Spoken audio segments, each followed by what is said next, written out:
오늘 함께 보실 하나님 말씀은 잠언 9장 1절 말씀입니다. 읽겠습니다. 지혜가 그의 집을 짓고 7 기둥을 다듬고. 아멘. 네, 오늘 말씀부터 이제 새로운 이야기를 우리가 함께 나누게 됩니다. 바로 잠언 9장이 시작되는 날입니다. 네, 오늘 말씀을 보시면 지혜가 2가지의 일을 하고 있는 것을 볼 수가 있습니다. 첫 번째로는 이제 집을 짓는 내용이 나오고요. 두 번째로는 이 7 기둥을 다듬는다라고 오늘 말씀은 기록해주고 있습니다. 이 2가지 모두 좀 묵상해 볼 만한 내용인 것 같은데요. 첫 번째 내용부터 좀 보자면 지혜가 지혜 스스로 거처 할 곳, 오늘 말씀에서 집이라고 나와 있잖아요. 그렇죠? 지혜가 지혜 스스로의 거처를 만든다는 내용이 첫 번째 내용입니다. 그러니까 이게 다른 존재의 도움이 없이 지혜가 지혜 스스로 이제 스스로를 돌볼 수 있다, 스스로 설 수 있다, 이런 의미를 담고 있는 게 아닌가 싶어요. 오늘 이 말씀을 보면서는 하나님께서 모세에게 스스로의 존재를 드러내시면서 하셨던 말씀이 좀 많이 생각이 났습니다. 나는 스스로 있는 자다 하셨던 내용인데요. 이 내용이 오늘 이 지혜가 자기 스스로의 집을 짓는 모습을 보면서 이 말씀이 되게 겹쳐 보였습니다. 생각해보면 이게 굉장히 당연한 게 이 지금 나오는 이 지혜는 다른 지혜가 아니고 하나님의 지혜잖아요. 그렇죠? 그러니까 당연히 이제 스스로 하나님께서 정하셨던 정의하셨던, 말이 꼬이네요.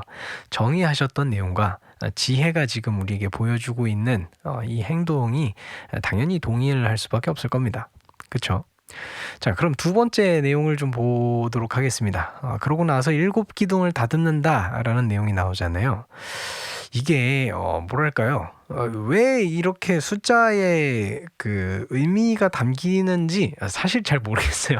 저는 잘 모르겠는데 고대 사회에서는 이 숫자가 굉장히 중요했나 봐요. 의미 부여를 이렇게 숫자에다가 좀 했었죠. 그리고 이제 지금도 우리가 그런 거를 이제 전통적으로 뭐 동양이든 서양이든 그런 것들을 가지고 있는 것들이 좀 있죠.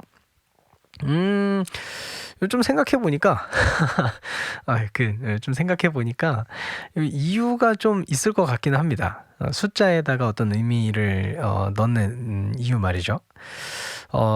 그거를 지금 여기에서 이야기하기에는 사실 저도 좀 정리가 좀 안 돼 있고 좀 뇌피셜에 가까운 거라서 큐티로그에서 좀 나눌 수는 없을 것 같고요. 일단은 요거는 좀 넘어가고 이렇게 고대 사회에서는 숫자의 의미를 부여했어요. 여기에 나오는 오늘 말씀에 나오는 이 7이라는 것에도 의미가 있습니다. 무엇이냐면 바로 완전함, 완전 무결함, 이런 것들을 의미합니다. 그래서 이 완전한 수의 기둥, 7 기둥이 받치고 있다 라고 얘기해주고 있는 거죠. 기둥이 7개가 있는 거예요, 이 집에는. 그러니까 이 집은 굉장히 튼튼하고 견고하게 서 있는 집이다 라는 거를 그 숫자 하나로 딱 읽는 사람에게 전달해주고 있는 겁니다. 그런데 그 완벽한 집에 그 완벽한 기둥들을 지혜가 지금 다듬고 있는 거예요. 그러니까 이걸 뭐라 그래야 될까요? 완전의 완벽을 기한다. 요런 표현을 좀 써볼 수 있지 않을까 생각해 봅니다.